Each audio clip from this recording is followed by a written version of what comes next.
જય શ્રી કૃષ્ણ મિત્રો, સ્વાગત છે તમારું આપણી ચેનલ શ્રી વેદાંત સેવા. આજે આપણી આ વિડીયોમાં શિવ મહાપુરાણમાં વર્ણિત શિવ પાર્વતીના વિવાહની કથા સાંભળીશું. જો આપને આ વિડીયો પસંદ આવે તો ચેનલને લાઈક કરી, શેર કરી, સબસ્ક્રાઈબ જરૂરથી કરજો. ધન્યવાદ. મિત્રો, શિવ કથામાં સૌથી મહત્વની, સુંદર, આનંદ આપનારી કથા એટલી શિવ પાર્વતીના વિવાહની કથા. શાસ્ત્રોમાં ઉલ્લેખનીય છે કે દરેક વ્યક્તિએ તેના જીવનકાળ દરમિયાન એક વખત તો શિવ પાર્વતીના વિવાહની કથા સાંભળવી જ જોઈએ. જે વ્યક્તિ શિવ પાર્વતીના વિવાહની કથા સાંભળે છે અથવા વાંચન કરે છે તેને જીવનના તમામ દુઃખોમાંથી મુક્તિ મળે છે. તો આજે આ શિવ પાર્વતીના વિવાહની સુંદર કથા આપણે સાંભળીશું. બોલો ભગવાન શિવશંકરની જય, મા પાર્વતીની જય. પછી હિમાલય સપ્ત ઋષિઓ દ્વારા માતા પાર્વતી અને શિવના વિવાહનું મુહૂર્ત જોડાવ્યા અને ઋષિઓએ મુહૂર્ત પણ કાઢ્યું અને તેમણે કહ્યું કે આજથી 7 દિવસ પછી માગસર માસના સોમવારે રોહિણી નક્ષત્રમાં સર્વગ્રહોનો સુંદર યોગ છે. તે દિવસે શિવ પાર્વતીના લગ્ન યોજીશું. સપ્ત ઋષિઓએ પાર્વતીજીને આશીર્વાદ આપ્યા અને પછી સંતોષ પામી તેઓ કૈલાસ પર આવી બધી વિગત શિવજીને કહી જણાવી. પર્વતરાજે પાર્વતીને પરણાવવાનું પણ વચન આપ્યું. તે જણાવ્યું કે હે દેવાદિદેવ, હવે તમે તમામ દેવો અને સેવકગણો સાથે હિમાલયને ત્યાં લગ્ન માટે પ્રસ્થાન કરો. આ માટે સત્વરે જ બધાને તેડાવો. આમ કહી સપ્ત ઋષિઓ તેમના સ્થાને ચાલ્યા ગયા. આ બાજુ હિમાલય પોતાના પુરોહિત ગંગાચાર્યને તેડાવી લગ્ન પત્રિકા લખાવી. પછી કૈલાસ પર જઈ શિવજીને તિલક કરી ભેટ સામગ્રી આપી, લગ્ન પત્રિકા અર્પણ કરી. હિમાલયે દેશ દેશથી સગા સ્નેહીઓ, કુટુંબીઓને આમંત્રણ આપ્યું.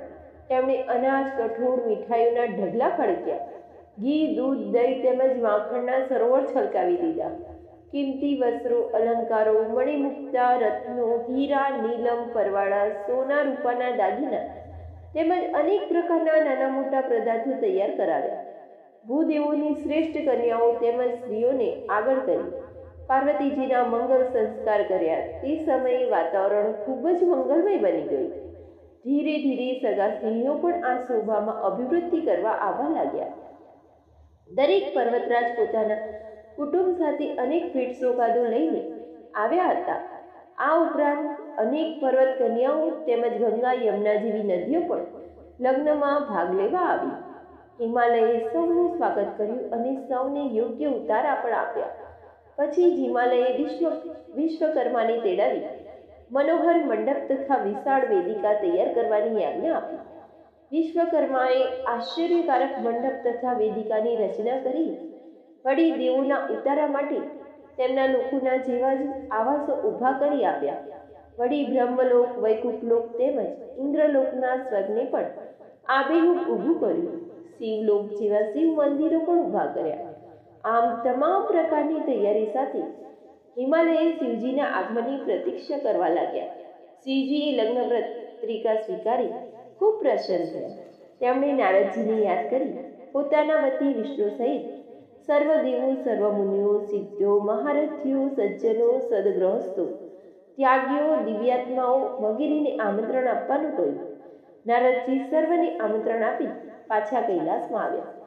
શિવજીએ તમામ ગણોને આજ્ઞા કરી તમામ અતિથિઓને આવકારી તેમને ઉત્તમ ઉતારા આપવા આમંત્રણ મળતા જ સર્વદેવો કૈલાસ પર આવી પહોંચ્યા અને શિવજીને વંદન કરી ઉતારાના સ્થાનમાં જવા લાગ્યા. કૈલાસ પર દેવગણાઓ પ્રસન્નતાથી નૃત્ય કરવા લાગી. ગાંધર્વો ગાનમાં રત બન્યા. કૈલાસ પર ગીતોથી મધુર મંગલ વાતાવરણ સર્જાઈ ગયું. વિવાહના દિવસે માતૃકાઓ વિવિધ આભૂષણોથી શિવજીને શણગારવા લાગી. શિવના મસ્તક પર મુકુટને સ્થાને ચંદ્ર ગોઠવાયો. લલાટમાંનું ત્રીજું નેત્ર તિલક બની ગયું. સર્પોના કુંડલ અને રત્નહાર બન્યા. ભસ્મનું સુગંધી વિલેપન થયું. ગજ ચર્મ રેશમી વસ્ત્ર બની ગયું. આમ સદાશિવનું દિવ્ય રૂપ અદ્ભુત લાગતું હતું. વિવિધ વસ્ત્રભૂષણોથી સુહામણા બનેલા શિવને વિષ્ણુએ કહ્યું, હે મહાદેવ, આપ ગુરુસૂત્ર અનુસાર વિધિપૂર્વક લગ્ન કરજો, જેથી જગતમાં તે વિધિ આવકાર્ય બને. ગૃહ શત્રુમાં કરેલા વિધાન મુજબ આપ શ્રી મંડપ સ્થાપના તેમજ નંદી શ્રાદ્ધ કરવું. શિવજી સંમત થયા.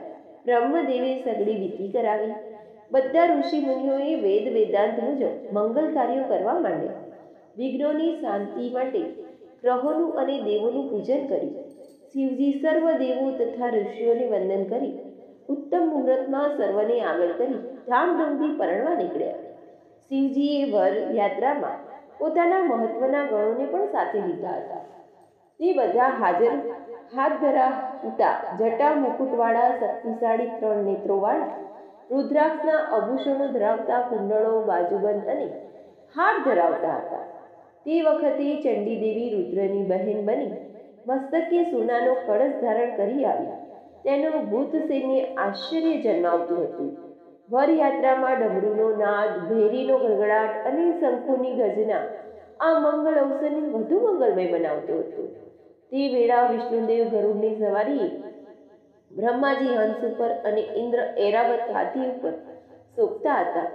સગડી જગત માતાઓ, દેવકન્યાઓ તેમજ દેવપત્નીઓ શિવજીના અનુરૂપ મંગલ ગીતો ગાતી હતી. શિવજી સ્ફટિક જેવા સફેદ કોઠિયા પર આરૂઢ થઈ ભવ્ય દિસતા હતા.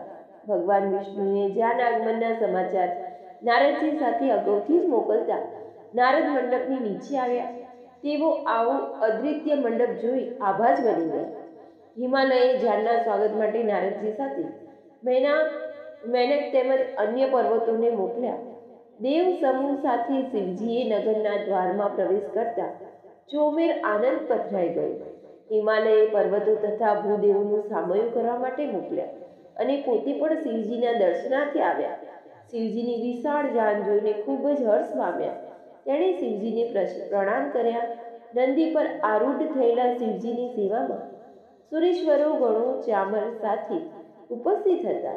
એમની જમણી બાજુએ વિષ્ણુ અને ડાબી બાજુએ બ્રહ્માજી તથા પાછળ ઇન્દ્ર પણ હતા. બધા દેવો આનંદિત થઈ શિવજીની સ્તુતિ કરતા હતા.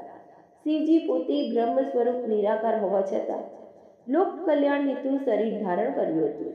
હિમાલયે સૌને પ્રણામ કરી આવકાર્યા. મેના વરયાત્રામાં પધારેલ પોતાની પુત્રીના સ્વામીને નિહાળવાની ઈચ્છા કરતા નારદજી તેમને અગાસી ઉપર લઈ ગયા.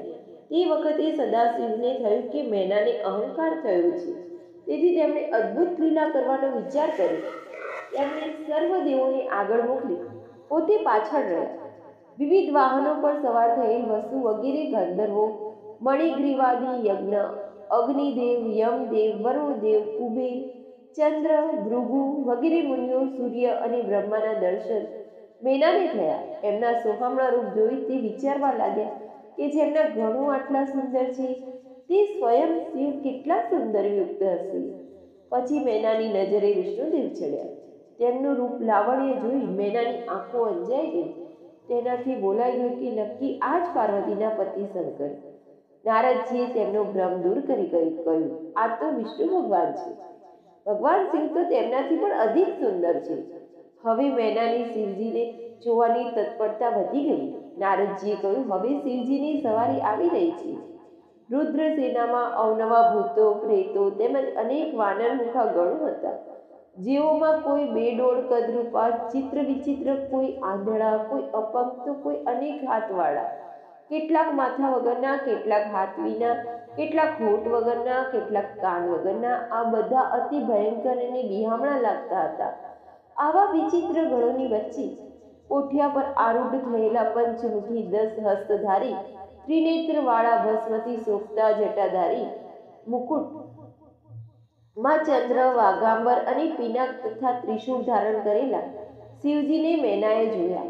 જમાઈનું આવું રૂપ જોઈ મેના ડરી ગયા. નારદજીએ આંગળી ચીંધી શિવજીને બતાવે કે મેના ચક્કર ખાઈ ઢળી પડતા મૂર્છા અવસ્થામાં આવી ગયા. મેના હોશમાં આવતા ચિંતાગ્રસ્ત બની નારદજી પર ગુસ્સે થઈને બોલ્યા, હે નારદ, તમે મારી દીકરીને ભરમાવી તેની પાસે ભજન પૂજન કરાવ્યું આવો કદરૂપો જમાઈ આપી તમે અમને છેતર્યા છે.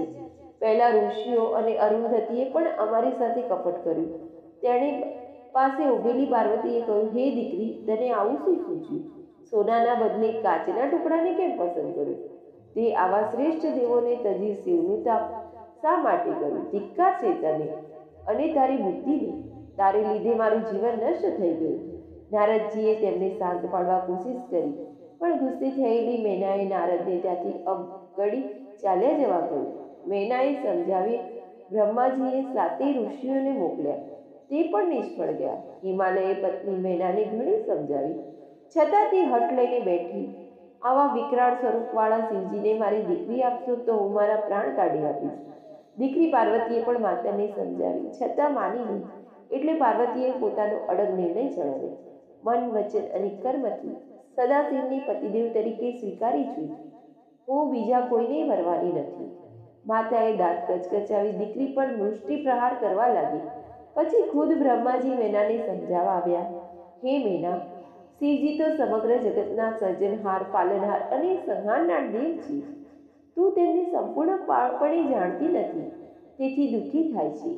મેનાએ તેમની સલાહ પણ સ્વીકારી નહીં. અંતે વિષ્ણુ ભગવાન આવ્યા. તે કહ્યું, હે દીકરી, શિવજી તો નિર્ગુણ અને સગુણ પણ છે. તેમને એક રૂપ નથી. તે રૂપ વિનાના સર્વોત્તમ રૂપના ભંડાર છે. તું આ ટાળે શોક તેજી ઊભી થા. ત્યારે મેનાએ કહ્યું, જો શિવજી સુંદર રૂપ ધારણ કરે તો હું મારી કન્યા પાર્વતી એમને પરણાવીશ. વિષ્ણુએ નારદજીને શિવજી પાસે મોકલી માયા સંકેલી લેવા કહ્યું. નારદજીએ શિવજી પાસે આવી વિષ્ણુનો સંદેશ કર્યો. શિવજીએ અદ્ભુત નયનરમ્ય અને મનોહર રૂપ ધારણ કર્યું. મેનાએ સદાશિવને તે મનોહર સ્વરૂપના દર્શન કરી દંગ બની ગયા. તે દીકરીને મનોમન આશીર્વાદ આપવા લાગી. તું કેટલી ભાગ્યશાળી છે કે તારે કારણે આજે તેઓ મારે ત્યાં પધાર્યા છે.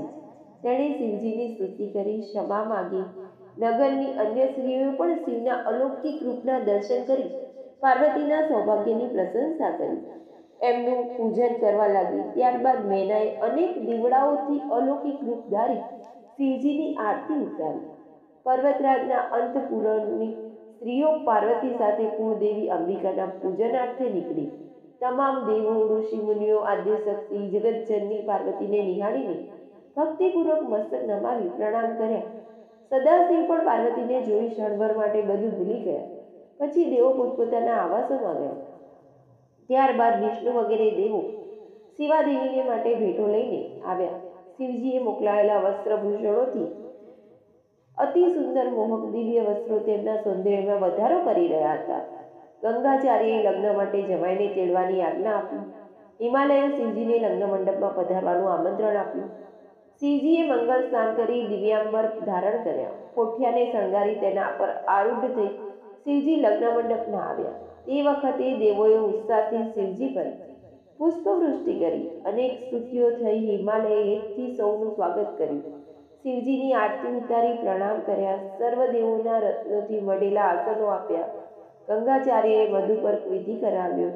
કન્યાદાનના મુહૂર્તનો સમય થતાં ગંગાચાર્યએ ઓમકારપૂર્વક પુનઃવાચન શરૂ કર્યા. સદાશિવ તેમજ પાર્વતીને આસનો પર બેસાડ્યા. ગંગાચાર્યની સૂચના પ્રમાણે પાર્વતીએ ચોખા, દહીં, દર્ભ વગેરે વડે શિવજીનું પૂજન કર્યું. ત્યારબાદ કન્યાદાનની વિધિ શરૂ થઈ. પર્વતરાજ અને મેનાએ વરરાજાને ચંદન, સુંદર વસ્ત્રો, કિંમતી અલંકારો અર્પી તેમનું વરણ કર્યું. પછી કહ્યું, હે શિવ, અમે આપને અમારી કન્યાનું દાન કરીએ છીએ. આપ તેને પત્ની રૂપે સ્વીકારી સંતુષ્ટ થાઓ.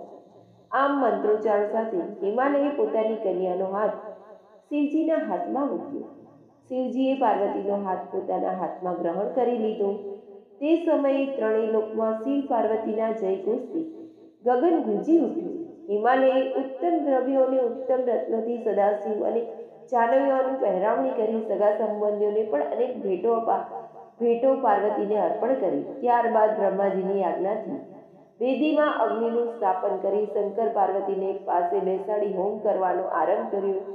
ચારેય વેદના મંત્રો વડે અગ્નિને આહુતિ આપી. ત્યારબાદ શિવ પાર્વતીએ વિધિપૂર્વક અગ્નિની પ્રદક્ષિણા કરી મંગળ ફેરા પૂર્ણ કર્યા. બ્રાહ્મણોએ વરવધુના લલાટે અભિષેક કરાવ્યો અને ધ્રુવ દર્શન કરાવ્યા. સ્વસ્તિ વાચન બાદ શિવજીએ પાર્વતીના લલાટે સિંદૂર લગાવ્યું. પછી વરકન્યાની જોડી બ્રાહ્મણોને આશીર્વાદ લઈ ઉતારે ગઈ. સગડા દેવીઓને પોતાનું સૌભાગ્ય શિવ પાર્વતીને અર્પિત કર્યું. તો આ હતી સુંદર શિવ પાર્વતીના લગ્નની વિવાહની કથા. મિત્રો, શિવરાત્રિના દિવસે શિવ પાર્વતીના વિવાહની કથા સાંભળવાનું એક મહત્વ છે, જેને સાંભળવાથી સર્વ દુઃખોની મુક્તિ મળે છે. તો આ વિડીયો સારો લાગે તો લાઈક, શેર, સબસ્ક્રાઈબ જરૂરથી કરજો. ઓમ નમઃ શિવાય.